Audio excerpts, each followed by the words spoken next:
Hello, my beautiful explorers. It's Heidi with HeidiLaneCampbell.com. I am always here to help you dream, explore, create, and thrive in your best life. And I'm so excited to talk with you today about your stories. This concept has changed my life, and I know it will change yours. Simply put, your stories shape your life, your worldview, and you have the power to change them. If you change your stories, you will change your life. That's just how it works. We all have stories, and some of them are so positive and powerful and empowering. And we all have other stories that are not positive or powerful or empowering. They hold us back, they cause us to stumble, and they can create contention and friction in our lives. They just don't lead us to our best selves. And we always want to do whatever we can do to show up as our most confident, best self. So, what do I mean by stories? When I'm using the term story, I'm talking about the stories that we tell ourselves, typically subconsciously, but they're about us, about our lives, about the people around us. These are just what's running through our head as we're going through our daily life.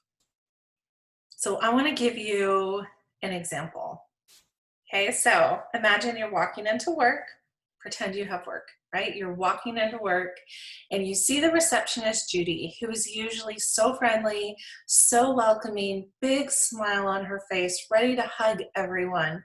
She looks up, scowls at you. She has a scowl on her face. It looks like she's scowling at you. And then she looks back down again. She doesn't say a word. This is so different than normal. What is your reaction? I just want you, if you have a pen or paper nearby, grab it and jot down your reaction. What is your reaction? And now I'm going to give you 3 scenarios. There are so many different reactions that could happen to this scenario, but I'm going to give you 3. That gives us something to play with and to chew on as we talk about this idea. The first one, Claire. She walks in, she sees Judy scowling and thinks, oh no, I think Judy is mad at me. And she keeps walking by and she goes back into her office. The next woman to come through the door is Julie.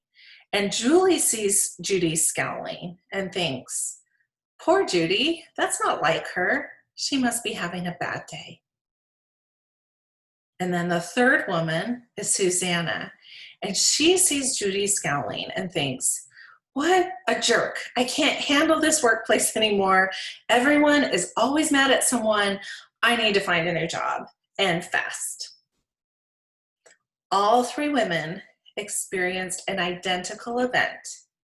A typically happy receptionist looking up, making a scowling expression, and looking back down.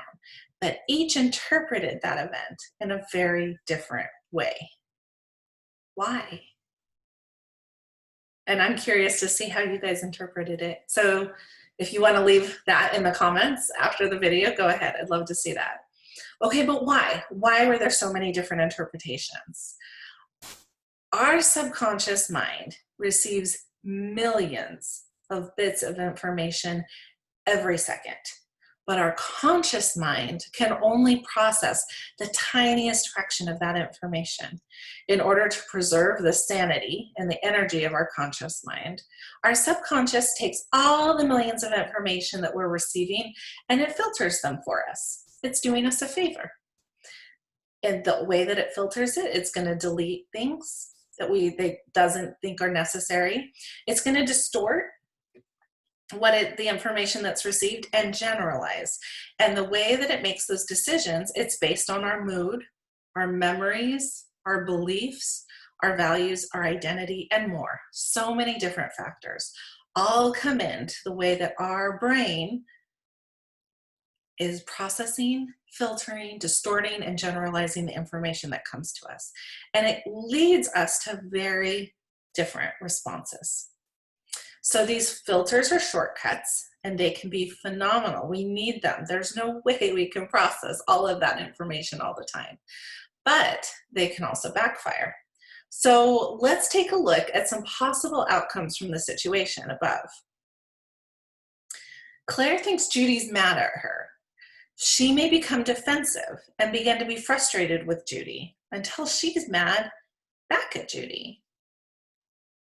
This would lead to a day of hostile, frustrated feelings. It may completely derail Claire's productivity and ultimately damage Claire's otherwise good relationship with Judy. She might have thoughts like, I spent all day helping her. Why is she mad at me today? Yesterday I helped her and I helped her and I helped her. And today she's scowling at me, doesn't even say hi as soon as I walk in. This can lead to some spinning. Okay, so Julie responded differently. Julie's immediate response was, she must be having a bad day. I hope she's okay. So that simple question, hey Judy, are you feeling okay? Hey Judy, what's going on? That simple question could open up a powerful conversation that could draw them closer. If Judy was indeed having a bad day, maybe she would take the chance to tell her. If nothing else, she would say, oh, no, I'm sorry. And Julie would be able to walk away, clean, clear, ready to work, do whatever else she needed to do. So the worst case scenario, it really isn't a bad scenario there. She walks away, she can move on with her productive day, or she can get closer to Judy and help a friend through a problem. Now, Susanna's my favorite. I've seen Susanna's in the workplace all these years, especially with like my consultant and the work that I do in corporate America. So Susanna immediately slams her office door, heads to LinkedIn, and she starts to look for a new job. She is done. Not only that, but when she's given a new assignment, she completely blows it off, calls her best friend into the office, and they end up venting over Judy for an hour. Super productive, right? So you want to hear what actually happened to Judy? She was working and she slammed a heavy file down onto her finger and it got stuck. She went, oh! And that's what they were walking in on, Judy's finger getting stuck. Just one person saying, Judy, are you okay? What's going on? Would have led to, oh, I hurt my finger. I'm fine. And that's what Julie did. The other two chose a default response that led to having a less than great day. Okay, let me give you another example, and this one's from my own life. Growing up, I trained as a classical ballet dancer. I loved to dance. And when you are in an intensive ballet situation, like this wasn't a studio where I learned tap and jazz and had like cute little costumes. Those studios are great. That wasn't what this was. This was intense ballet, hours and hours and hours at a time. My teacher was a fierce, formidable woman from Cuba. She was amazing. And in a class of 20 dancers, she would just move around the room, just circle the room, swatting butts, pulling us up, pulling our legs like Gumby, stretching us out, moving everything. And that's what she would do. And she would bark out corrections, corrections, corrections the whole time. The critiques were constant. I loved it. I loved every second of it, except for the fact that after a few months of studying with her, we had moved to the area, a few months of studying with her, I began to realize that I was getting a lot of critiques, kind of constant critiques. It's like she'd move around the room to me, critique, go around the room back to me again and again and again. And I was getting a lot of critical attention. So while I loved dancing, I started to get frustrated and would go home and would just want to cry and cry. My body hurt, my head hurt. I still love to dance, but I couldn't help but ask myself, what if I'm awful? What if I'm the worst in the class and I have no idea? Why am I dancing if I'm such a mess and nothing that I ever do is good enough? What am I doing? Luckily, I was blessed with parents who recognized what was happening. They intercepted my self-doubt and overwhelm, and they told me to try on a new perspective. They told me that the reason she was giving me all that attention was because she saw my talent and my ability. She saw how good I could become. Now, whether or not what my parents said was true, it really didn't matter. I'll never know. Maybe one day I'll run into her and I'll be able to ask her, was I any good? I'll never know. But it became a really productive story for me in my life that I was good and I had so much talent that my teacher wanted to spend time working with me, focusing on me and developing me. So let's just look at those two stories for a second. The first story, my instinctive story, was I'm not talented, I'm not good, I'm being picked on, I'm a victim, and most likely those stories would have led to me quitting, probably never dancing again, and being very afraid at trying new things. My parents' story told me that I was talented, capable, I was growing and learning, I was worthy of attention, that I could really enjoy developing and training. And that story led to resilience, a love of dance. I still dance. I love to dance. Learning to receive critical feedback and apply it, and continuing to develop. So luckily I adopted my parents' perspective. I adopted my parents' story, and I have been able to dance my entire life, and I love it. But again, I have no clue what my dance teacher actually thought, and it really doesn't matter. We hear all the time, you choose your own response. You can be responsible. You own. You can't decide what happens to you, but you can own how you respond to it. And all of that is true. It's so, so true. But I think what I needed to learn, and what I hope you're picking up from this, is that we also need to question our instinctive responses. Some of those thoughts and those stories that we tell ourselves that just feel true. That there could be a different story. There could be a different reason behind it. It really is not what happens to us in life. It's what happens to us in life. It's what we think about. It's what we think about that happens to us that controls our results. And that's why it's critical that we learn this. So what I want you to do now is grab a pen and paper, and I want you to think of a situation, any situation. I mean, it could be the B that you got in math in the 4th grade. It could be something you're going through right now. It could be a work conflict, a conflict with your partner or your kids. It could be an issue. It could be a positive situation. I just want you to think of one event, one situation that's happened in your life or is currently happening in your life. And just jot it down. So if you're in an ongoing feud with your neighbor over loud music, just like fight with my neighbor over loud music. Last night, they pounded on the wall for an hour while I was dancing. Okay, so the next thing I want you to do is write down your thoughts about it. So the first part, take a look at the story that you told yourself. And I want you to take a look at that, and I want you to cut out anything that is not a fact. So if it's my jerk neighbor screamed at me like a moron and hates my guts, so he pounded on the walls, you're gonna cut out everything except for my neighbor pounded on the wall. That's a fact. You follow me?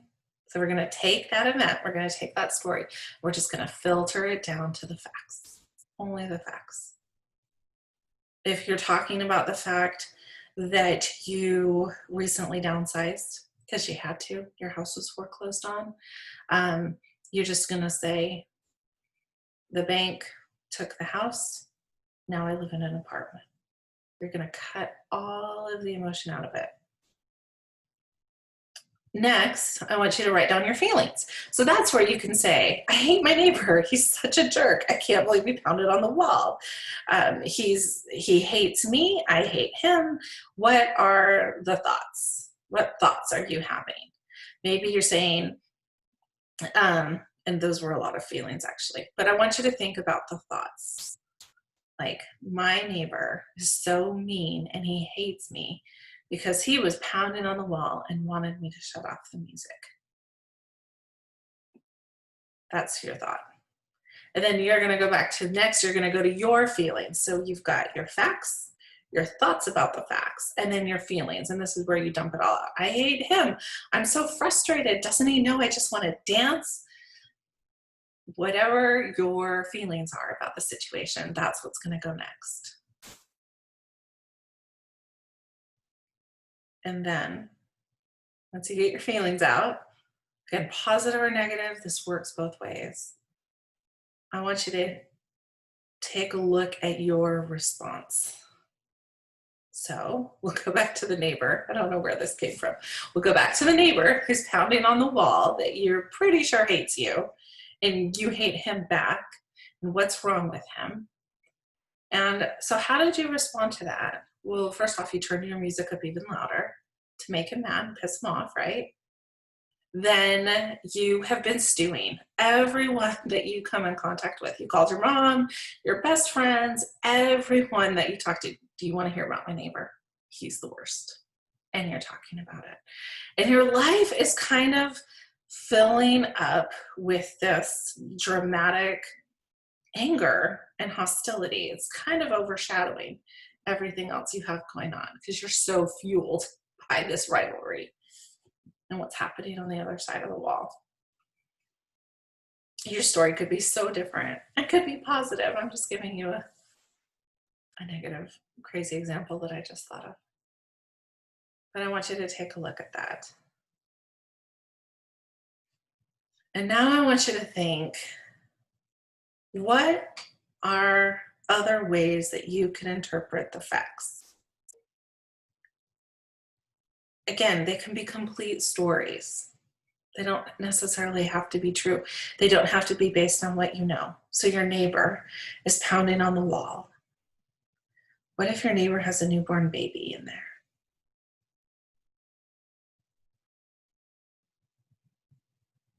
What if your neighbor works,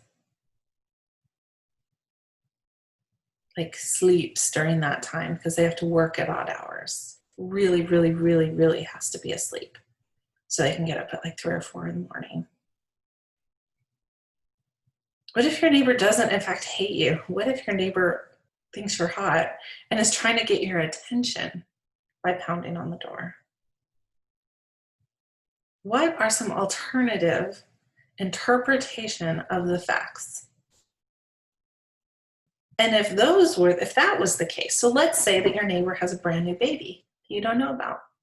Brand new baby, you know how hard they are to sleep through the night. Parents are exhausted and bleary-eyed, and they'll do anything to get sleep. How do you feel about that? Are you mad and wanting to turn your music up louder? Or are you like, oh yeah, that would be really tough. I'll turn it down. I'll dance with headphones on. I think my AirPods are gonna stay in. It'll be fine. So I want you to think through the different scenarios, the different thoughts about the situation, and how you would respond to those. How you would feel, and then how you would respond. And then you're going to scan those through, and you're going to choose the best outcome. Who do you want to be?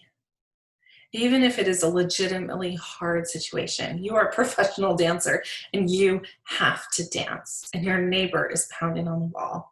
Your career depends on it. So you have a legitimate reason. You're not just being petty and spiteful and wanting to party all night. Like, you have a legitimate reason you're doing what you're doing. That's okay. But I want you to look through those options and then decide who you want to be. And then do your best to show up as that, to choose that new thought, to choose those new feelings. This can take a lot of practice. And I have some other really interesting techniques and tools that I use with my clients to help work deeper with the subconscious mind, to make those better choices, to kind of filter out some bad thinking, some repetitive thinking. I found people often have trends for stories. They tell the same stories again and again and again and again. But the first step, the number one first step, is recognizing your stories, whether they're helping or hurting you, and just seeing if there's another way you can look at it, another way that you can feel about it, and a way that you could move forward with more productivity. So I hope this helps. If you want, go ahead and download the worksheet that I have below here, and you can get some of these steps in writing and a little process, a little chart that you can fill in the next time you're going through a situation and you want to choose the best possible outcome, the best possible way of thinking and feeling and reacting to the situation. So go ahead, write any questions, comments, let me know what you think. I'll talk to you soon.